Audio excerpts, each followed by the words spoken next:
Hello students, today we are going to start our second chapter, Introduction to DBMS.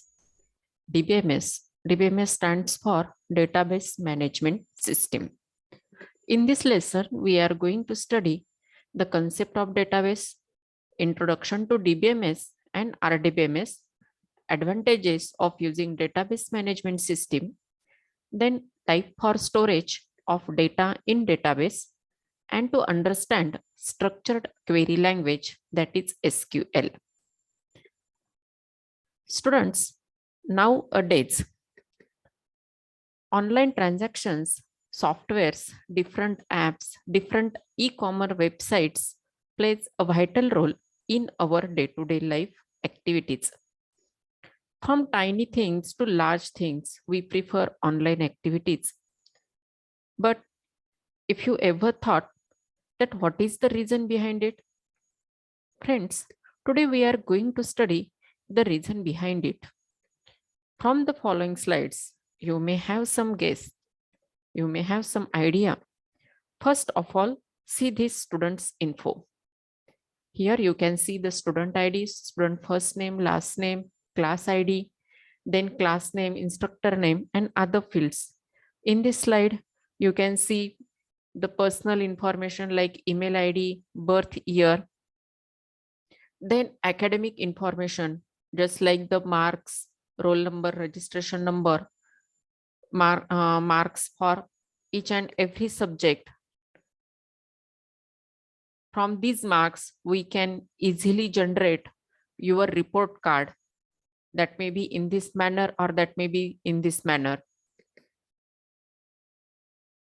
Also, here some employees information, here some customers information, then here some library books information, library book, their ID, their title, their ISBN number, their author, books publishing date, and if book is available or not. Such type of information is available here. Then from that information, we can design such type of apps. And this is our contact number details, name of the person and the contact number. And here, from all that contact information, we can display the contact details like this on our mobile screen. What do you think? What it is? Yes, it is database.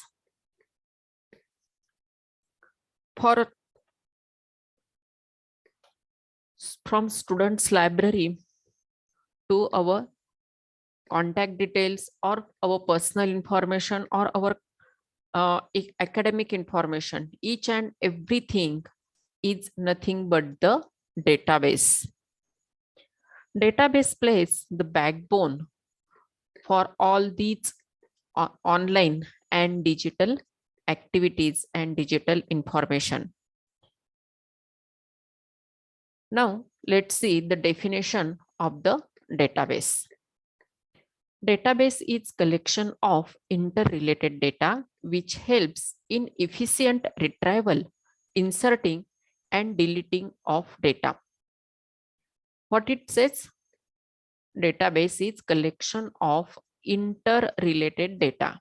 That means in these slides, whatever the information or whatever the field names you are watching, here information is inserted as per these field names. This information is related with these field names. Therefore, in the definition of database, it is said that database is collection of interrelated data. Now, this interrelated data having specific activities such as retrieval, inserting, and deleting of data. That means from such type of information, we can easily insert. Here we can easily insert any data, we can delete any data, as well as we can modify or we can retrieve specific data from this complete information. Retrieve means we can get the specific output in our required format. And this is the definition of the database. Once again, database is collection of interrelated data which helps in efficient retrieval, inserting and deleting of data. Now here we have used some words like data. What is the meaning of data? Here in these slides, let's go here. Here you can watch, you can see the marks of the different exams.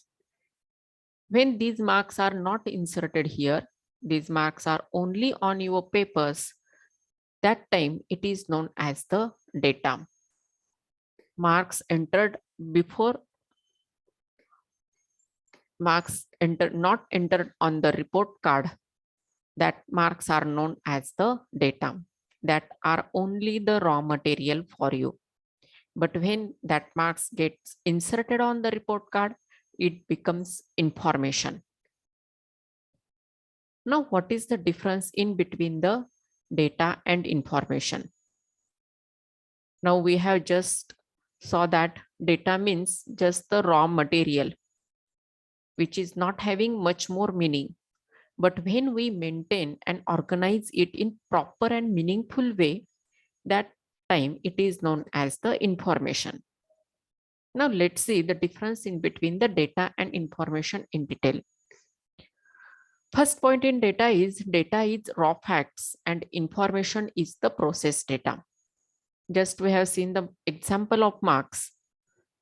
Only the marks on the paper are raw facts, but when that marks gets entered on your report card, it becomes the information. Also, one more example for your data and information. If you are having one problem in Python or in JavaScript to do the addition of two numbers, very simple problem. And when you are inserting two values for the addition, that time that two values are nothing but the data. And when that two values gets added with each other, and whatever the output we are having, that output is nothing but the information. Okay, let's move ahead. Next point in data does not help in decision making, but information helps in decision making. For example, if any manager want to take the decision for the next year's strategy, that time he will give the preference to the information instead of data. As if the manager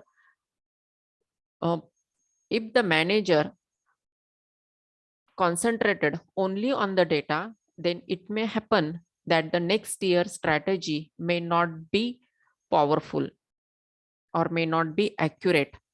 But if the manager prefers the information from the current status, that then the next year's planning, next year's strategy will be accurate. Then next point, data could be relevant or irrelevant. It depends on our strategic value. In some cases, whatever the data we are considering, that time it will not be relevant. For example, if we are considering only the Boolean data type, only yes or no format, only verbal question type format, that time some data may not be relevant and some data may be relevant. But in information, without data, information cannot be processed. For processing specific information, data is essential.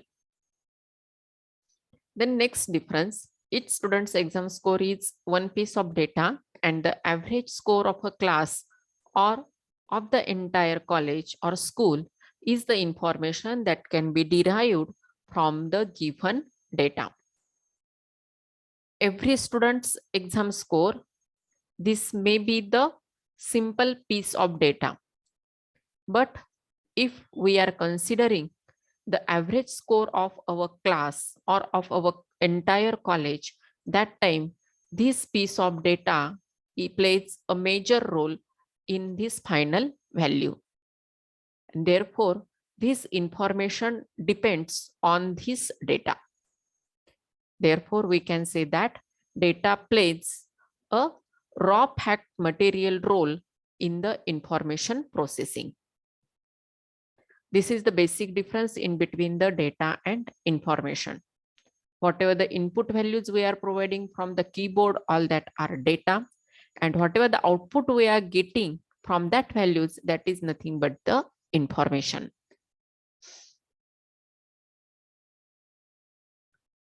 Okay. Then in next lesson, we will study more about the DBMS.